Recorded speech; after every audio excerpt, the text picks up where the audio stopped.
untuk kelompok presentasi yang sudah mempersiapkan materinya mungkin dari semalam ya, kalian bersama tim untuk bikin materi yang menarik. Pada ini dengan judul materi genetika, untuk kelompok lain diharapkan dan peserta lain diharapkan untuk mencatat, menulis yang dikira penting. Jika diperlukan untuk screenshot ya, untuk menguatkan atau mengingat kembali pelajaran yang telah dipelajari. Baik, untuk dengan teknik micro teaching, presentasi, dan tutorial sebaya, Bapak silakan untuk kelompok materi genetika memaparkan materinya. Ya, silakan.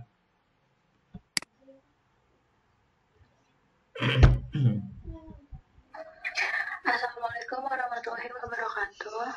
Waalaikumsalam warahmatullahi wabarakatuh. Kami dari kelompok 5 ingin mempresentasikan tentang materi genetika.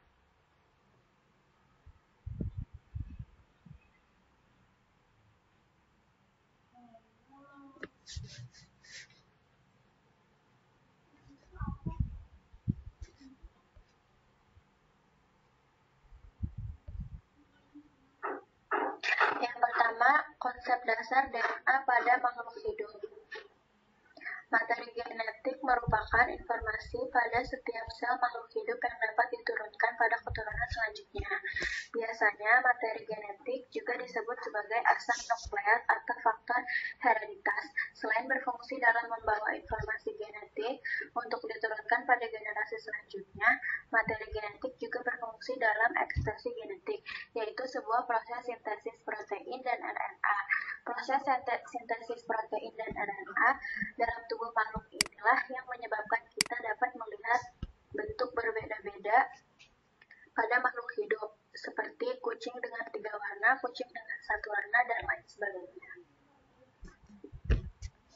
Kemudian tersusun atas asam nukleat yang disebut asam deoksiribonukleat DNA. Molekul tersebut berperan sebagai pembawa informasi genetik pada semua organisme selain beberapa virus. DNA adalah bahan genetik dan bersama protein dianggap dua molekul yang paling memungkinkan sebagai pembawa sifat genetis. DNA merupakan suatu asam nukleat yang menyusun gen di dalam inti sel. Di dalamnya tersimpan segala informasi biologis dari setiap makhluk hidup dan beberapa virus. Tidak hanya di dalam inti sel, DNA juga terdapat di dalam mitokondria, kloroplast, centriole, plastid, hingga sitoplasma. Selanjutnya dilanjutkan oleh Mutia.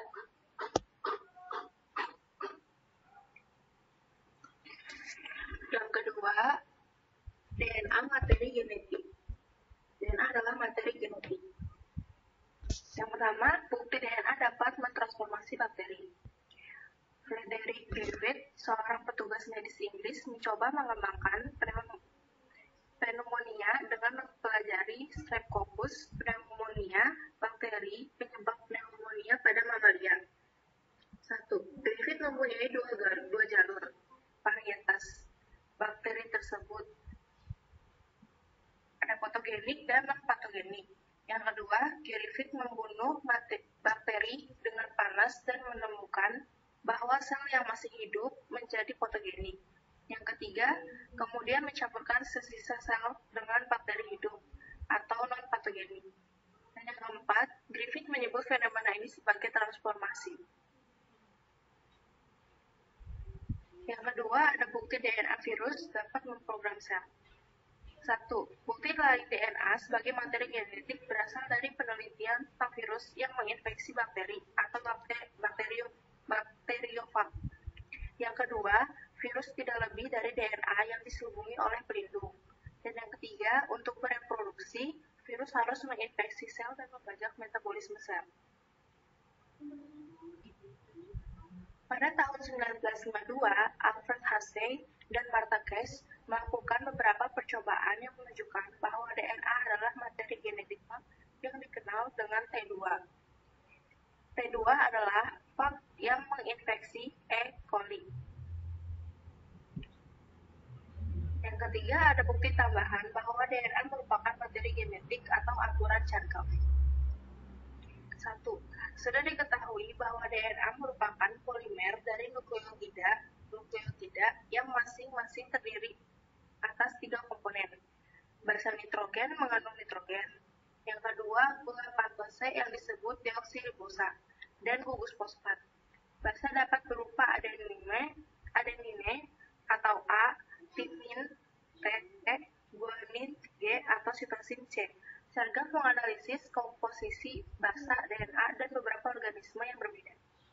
Kedua, sargaf keteraturan yang aneh pada rasio basa nukleotida dalam satu spesies. Yang ketiga, dalam DNA masing-masing spesies yang diteliti, jumlah adenine kira-kira sama dengan jumlah timin, sedangkan jumlah guanine kira-kira sama dengan jumlah sitosin. Contoh pada manusia, kesempatan basa terdapat dalam presentase sebagai berikut. A 30,35 dan T 30,3%, G-nya 19,5% dan C 19,9%. Selanjutnya dilanjutkan oleh Cynthia. 3. Struktur DNA. Rumus pirimidin. DNA adalah polimer yang terdiri dari komponen utama gugus fosfat, deoksiribosa, gula deoksiribosa, dan basa nitrogen. Basa nitrogen dibagi menjadi 2 tipe, yaitu pirimidin dan purin. Pirimidin sitosis S dan timin T. Rumus purin. Purin adenin A dan guanin G. Pirimidin dan purin akan membentuk rangkaian kimiawi dengan deoksiribosa, nukleosida, dan dekriptibonukleosida. Nukleosida akan bergabung dengan gugus fosfat untuk membentuk suatu nukleosida atau deoksiribonukleosida. Nukleosida yang memiliki sebuah gugus fosfat dinamakan nukleosida monofosfat. Nukleosida dapat mempunyai 2 atau 3 gugus. Nukleosida difosfat yang merupakan prekursor langsung untuk sintesis DNA. DNA tergolong sebagai polinukleotida. DNA terdiri atas 2 utas benang polinukleotida yang saling berbilin atau heliks ganda. Di bagian luar terdapat deretan gula fosfat yang membentuk tulang punggung atau double helix. Di bagian dalam double helix terdapat basa kusin dan pirimidin. Rumus adenin, timin, guanin, dan sitosin. Oke, ini contoh gambarnya.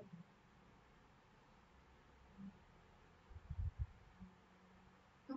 Fungsi materi genetik. Fungsi dari materi genetik yaitu 1. Mampu menyimpan informasi genetik dan meneruskannya dari sang tua kepada keturunannya. 2. Membantu perkembangan fenotip organisme. 3. Dapat mengalami perubahan. 5. Replikasi DNA. Replikasi DNA. 1. Proses perbanyakan DNA. 2. DNA. Kedua DNA. 3. Replikasi melibatkan suatu mekanisme yang integratif dari beberapa enzim protein. 4. DNA polimerase 1, 2, dan 3, dan RNA polimerase. Proses replikasi pertama kali dimulai ketika enzim helikase memutuskan ikatan kimia yang paling lemah di antara 2 rantai polinukleotida. Untaian DNA diputus tepat di tengah memisahkan pasangan-pasangan basa. Rantai nukleotida yang baru dipisahkan jadi rantai tunggal akan menjadi rantai dasar template untuk membentuk buah untai rantai DNA baru. Selanjutnya dilanjutkan oleh Hilma. Selanjutnya, di dalam sel-sel nukleus terdapat banyak nukleotida bebas. Basa-basanya akan berikatan dengan basa-basa yang ada di dalam rantai dasar atau template, yang berdasarkan aturan Chargaff akan berpasangan hanya dengan basa lain yang merupakan pasangannya. Proses terbentuknya ikatan basa-basa ini dibantu oleh enzim yang disebut enzim DNA polimerase 3. Enzim ini hanya bekerja dari ujung 5 ke ujung 3 dari rantai DNA. Pada rantai dasar atau template, kedua dibutuhkan peran RNA primes yang membuat RNA primer sebagai jembatan awal bagi enzim polimerase 3 bekerja. Selanjutnya, dengan bantuan DNA polimerase 1 dan DNA ligase akan diperoleh sebuah rantai DNA baru dari rantai dasar atau template kedua. Proses ini terjadi berulang ribuan kali untuk menciptakan dua molekul DNA yang persis sama dengan molekul DNA asal. Replikasi DNA adalah proses penggandaan rantai ganda DNA. Pada sel, replikasi DNA terjadi sebelum pembelahan sel. Prokariota terus-menerus melakukan replikasi DNA. Pada eukariota, waktu terjadinya replikasi DNA sangatlah diatur, yaitu pada fase siklus sel sebelum mitosis atau meiosis. Penggandaan tersebut memanfaatkan enzim DNA polimerase yang membantu pembentukan ikatan antara nukleotida penyusun polimer DNA. Proses replikasi DNA dapat pula dilakukan in vitro dalam proses yang disebut reaksi berantai polimerase atau PCR. Replikasi DNA yang terjadi disebut replikasi semi-konservatif karena masing-masing dari kedua rantai DNA induk bertindak sebagai cetakan atau template yang pembuatan dua rantai DNA dengan untai ganda yang baru. Ada 3 kemungkinan cara replikasi molekul DNA, yaitu yang pertama secara model konservatif, yaitu dua rantai DNA lama tetap tidak berubah, berfungsi sebagai cetakan untuk dua rantai DNA baru. Replikasi ini mempertahankan molekul dari DNA lama dan membuat molekul DNA baru.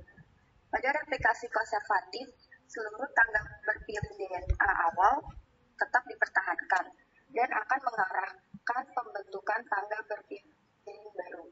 Pada replikasi semi-konservatif, tangga berpilih mengalami pembukaan terlebih dahulu, sehingga kedua untai polinukleotida akan saling berpisah.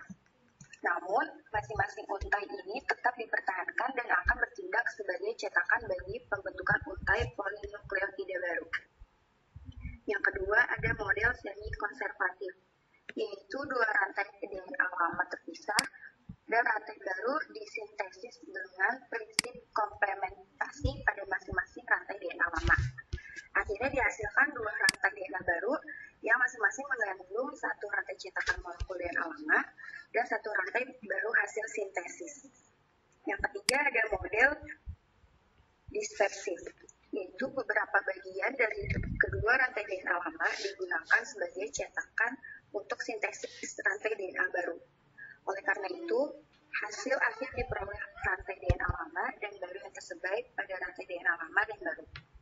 Replikasi ini menghasilkan dua molekul DNA lama dan DNA baru yang saling berselang-seling pada setiap untai. Sekian dari kelompok kami. Jika ada yang ingin bertanya, dipersilakan untuk bertanya.